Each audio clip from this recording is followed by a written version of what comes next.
Yes JEE mathematics series type का एक question है, ये दिया हुआ है एन और इसकी वैल्यू जानना चाह रहा है। 4 ऑप्शन दे रखे हैं, थंबनेल में सारा दिखाई दे रहा है क्वेश्चन। ये दिया हुआ है, इसको प्रोसीड करना गिवन दिस। तो इसमें क्योंकि इसका जनरल टर्म निकालने के बाद तब हो पाता है ऐसे क्वेश्चन, ऊपर भी और नीचे भयानक हो जाएगा। तो इसलिए आप न्यूमरेटर को अलग कर लें, न्यूमरेटर को अलग कर लें, तब कंबाइन कर लेना बाद में।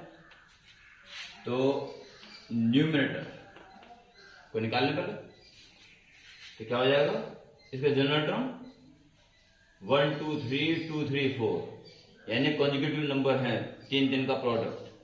पहले टर्म में 1 है, दूसरे में 2 है, तीसरे में 3 है, तो एनवें टर्म में n होगा, उससे अगला n+1, उससे अगला n+2। ये जनरल टर्म, इसका समेशन करना है n=1 से लेके n। तो 1 रखोगे तो 1 2 3 हो जाएगा, 2 रखोगे तो 2 3 4 हो जाएगा। ये सब का सम इसे सॉल्व करके आ जाएगा।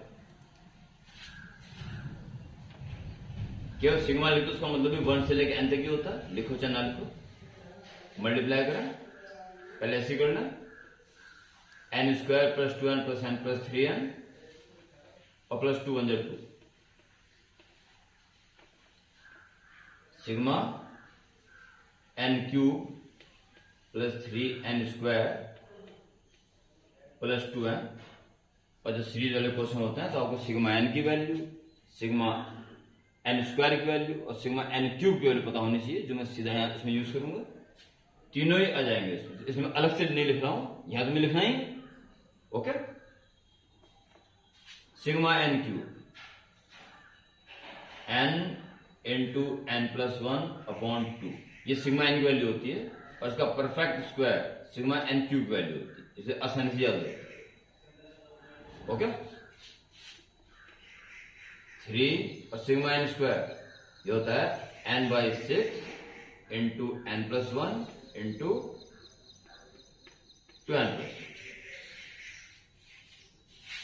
और +2 और सिग्मा n की वैल्यू बताइए ना आपको, n × n+1/2।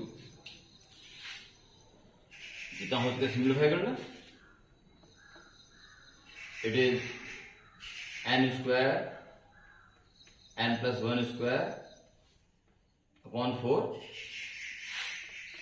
Plus n × n+1 × 2n+1 divide by 3 2 जा 6 और this cancel n × n+1।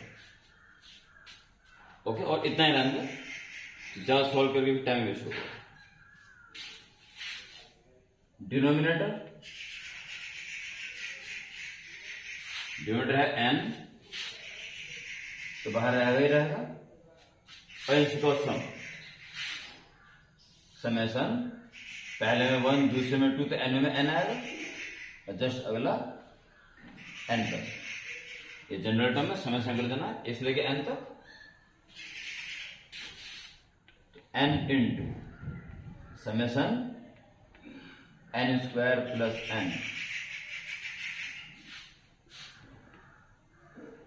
n n × n+1 × 2n+1 divide bye 6 और सिग्मा n × n+1/2। ओके, अब आप an नाउ an =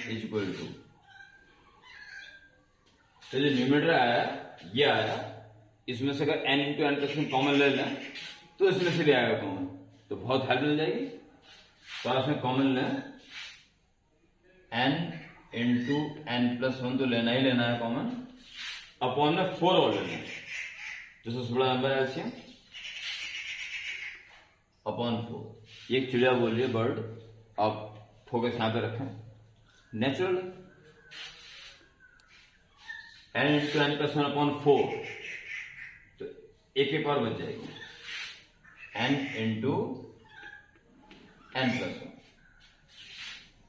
यहां पे n इंटू एन प्लस 1/4, तो 2 पर बच जाएगा 2 into 2n plus 1, 2 into 2n plus 1, और यहां से केवल 4 से इंटू डिवाइड करेंगे तो इंटू वाला बचा जाएगा 4। डिनोमिनेटर की बात करो, n तो पहले से ही है, और n into n plus 1, n into n plus 1, तो n स्क्वायर हो जाएगा, n square into n plus 1 और अपॉन 6 बार n तो पहले से था, n into n plus 1 upon 6 बार ले, तो बचा सिर्फ यहाँ पे 2n प्लस 1 और n into n plus 1 upon 6, तो 3 से गुणा भाग कराओ, पूरा 3 बचा रह जाएगा। n प्लस 1 कंप्लीट कैंसिल और n से एक पावर कैंसिल, 4 अपॉन में इसके साथ आ जाएगा, बचा हुआ एक n और 6 पहुंच जाएगा ऊपर, सही है, 4 and 6, ठीक है। और रही बात उसकी, तो n square plus 4n square,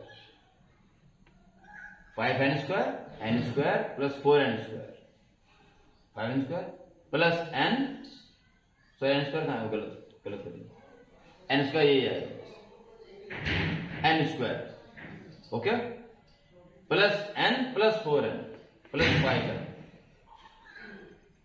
4n plus 5n, ये दोनों हो गए, ये भी हो गया, प्लस 2 2 प्लस 4 6, नीचे 2n plus 4, clear, n plus 2 आएगा और ऊपर के फैक्टर भी n प्लस 2 आ जाएगा, तो 2 3 जा 6, 2 2 जा 4, 3 अपॉन 2n और अपॉन में एक 2 यहां से कॉमन आ गया,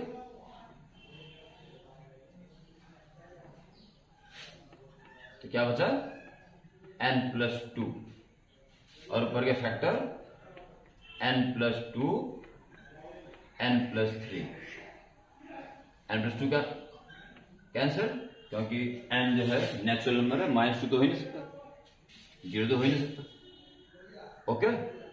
तो अब जी कुल मिला के बात आ रही है 3n प्लस 3 अपॉन 2 2 जा 4n, 3/4 को अलग कर दें और यहाँ का डिवाइड दोनों में कर दें, 1 प्लस 3 अपॉन n, क्योंकि टेंस टू इन्फिनिटी लेनी है लिमिट, तो सारे n अपॉन में होने चाहिए, जो कि इजीली आ गया। Therefore limit n tends to infinity an is equal limit लोगे तो 3/4 और 1 plus n tends to infinity लोगे तो क्या बन जाएगा 0, सो आंसर इज 3/4, जो इसका ऑप्शन ए सही है सर, ओके। बिल्कुल ही स्मूथ और सिंपल हो गया, कॉन्सेप्ट क्लियर रखें, फॉर्मूले याद रखें और प्रैक्टिस कंटिन्यूअस करते रहें, तो कोई दिक्कत नहीं है, ओके।